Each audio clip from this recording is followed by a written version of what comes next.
Bukan secara tiba-tiba Rusia menyerang Ukraina. Latar belakang sejarahnya sangat panjang karena mereka juga pernah saling perang sebelumnya. Rusia juga pernah perang dengan Chechnya dan lain sebagainya. Jadi tidak akan selesai untuk dibicarakan satu persatu.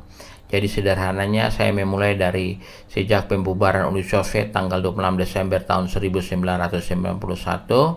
Lahirlah belasan negara kecil, salah satunya Armenia, Ukraina, Chechnya, Belarusia, dan lain sebagainya. Pembubaran Uni Soviet tersebut terjadi karena kegagalan Mikhail Gorbachev, pemimpin Uni Soviet terakhir, untuk melakukan pembaruan di negara komunis tersebut. Akhirnya, parpol komunis yang berkuasa sepakat memberikan kebebasan pada negara-negara yang selama ini telah bergabung untuk merdeka.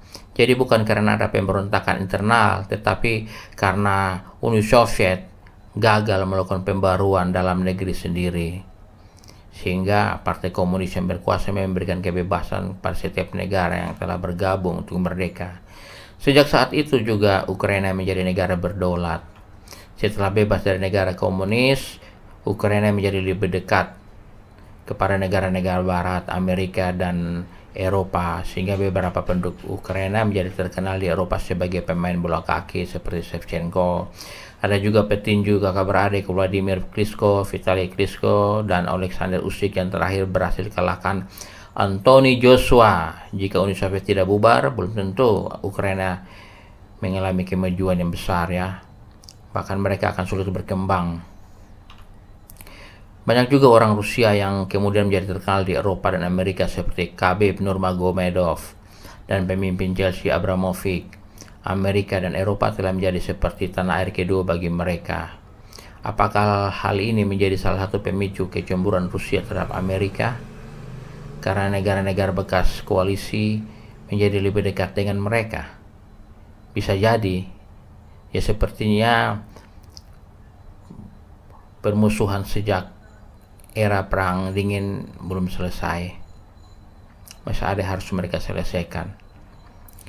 Rusia menjadi khawatir dengan Ukraina yang telah merasa lebih sukses dan memiliki harapan untuk berkembang lebih baik bersama negara barat dalam hal ini NATO. Bahkan Rusia menjadi semakin khawatir lagi jika hal itu akan mempengaruhi seluruh negara-negara bekas Soviet yang jumlahnya kurang lebih 15 negara itu untuk gabung menjadi anggota NATO. Tetapi sejujurnya tidak semudah itu NATO menerima kehadiran anggota baru. Contohnya karena dalam Ukraina sendiri ada beberapa wilayah yang ingin gabung dengan Rusia kembali, jadi masih belum stabil. NATO tidak mau kena getahnya. Sedangkan alasan utama bagi Ukraina untuk lebih memilih NATO atau kiblat ke negara barat, selain karena kebebasan dan kemajuan yang lebih menjanjikan, juga karena sekalipun Uni Soviet telah bubar, tetapi tidak mampu menjaga Putin menjadi diktator baru yang telah berkuasa sejak Boris Yeltsin mengundurkan diri sebagai presiden tahun 1999. Saat itu Putin maju dan menjadi Perdana Menteri, kemudian menjadi presiden, kemudian Putin menjadi Perdana Menteri lagi, dan semasa berkuasa dia melakukan referendum untuk merubah konstitusi yang membuatnya berpotensi untuk berkuasa sampai tahun 2036 nanti. Masih lama ya, saat ini aja masih 2022. Sumber data dari Wikipedia. Sedangkan alasan Rusia menyerang Ukraina karena itu adalah tanah leluhur kuno Rusia. Memang masih ada alasan lainnya lagi, tetapi saya melihat alasan paling utama ya seperti itu. Ukraina termasuk dalam tanah leluhur kuno Rusia.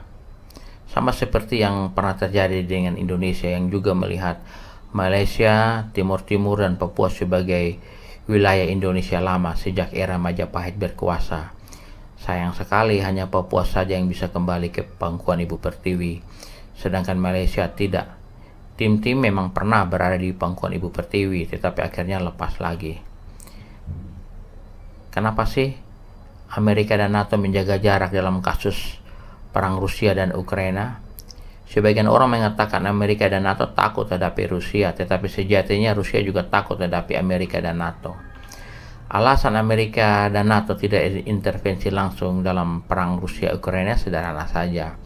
Karena selama ini Ketika Amerika dan NATO melakukan perang di seluruh Timur Tengah, Rusia tidak pernah mencampurinya dengan langsung intervensi. Jadi kali ini ketika Rusia perang dengan Ukraina, maka Amerika dan NATO juga tidak akan melakukan intervensi secara langsung. Jadi ada kode etik tersendiri sesama mereka yang pernah menjadi satu koalisi dalam Perang Dunia Pertama maupun Perang Dunia Kedua melawan Jerman dan koalisinya.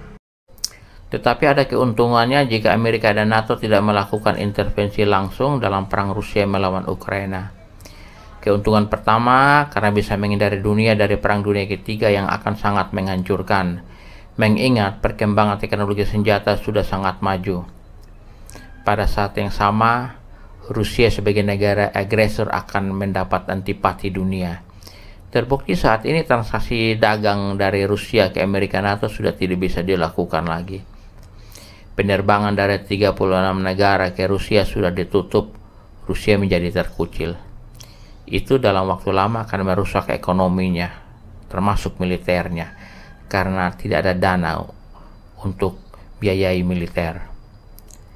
Abramovich, pemilik Chelsea, terpaksa harus melepaskan klub sepak bola itu, karena didesak oleh orang-orang Inggris sebagai bentuk protes terhadap Rusia, sekaligus dukungan kepada Ukraina. Sabuk hitam taekwondo Putin dicabut oleh Federasi Taekwondo Dunia, dan masih banyak lagi ya. Belum termasuk dari dalam negeri Rusia sendiri banyak melakukan demo menolak invasi ke Ukraina. 3.000 orang lebih telah ditahan. Sedangkan semua dukungan dan simpati akhirnya mengalir ke Ukraina.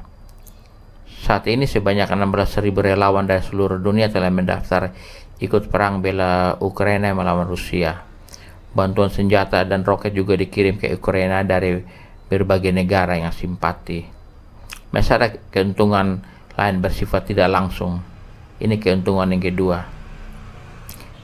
yang akan diterima oleh Amerika dan NATO karena mereka pernah dianggap sebagai agresor di seluruh Timur Tengah. Maka melalui perang Rusia-Ukraina kali ini, karena Amerika dan NATO tidak intervensi langsung, maka penilaian negara-negara dunia terhadap Amerika dan NATO sebagai negara agresor akan menjadi berkurang. Jadi hanya dengan duduk tenang saja, maka Amerika dan NATO akan menikmati sedikit keuntungan dari invasi Rusia ke Ukraina. Banyak juga orang Indonesia yang mendukung negara agresor Rusia untuk menyerang Ukraina. Saya melihat itu sebagai kerinduan tersembunyi yang mengharapkan pemimpinan yang tegas juga berada di tanah air untuk menghadapi kaum radikal. Terkesan pemerintah begitu baik dan lembut kepada mereka, bahkan sangat sabar pada mereka. Apalagi Komnas HAM terkesan membela mati-matian terhadap kaum radikal dan teroris, tetapi tidak peduli pada korban terorisme. Golongan yang kedua, karena mereka mengharapkan Rusia semakin berjaya melampaui Amerika supaya suatu saat nanti dapat singkirkan Amerika yang selama ini pro-Israel.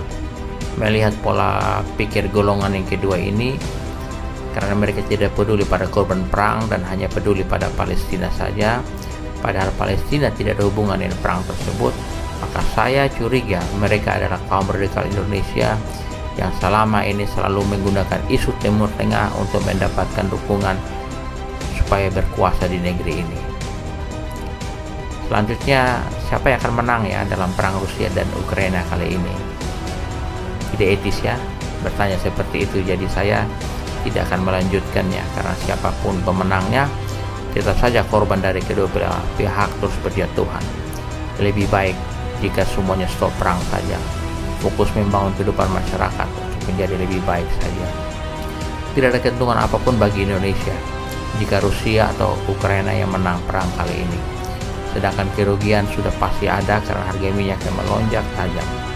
Jadi lebih baik stop perang saja. Salam Pancasila untuk semua kita yang mencintai NKRI.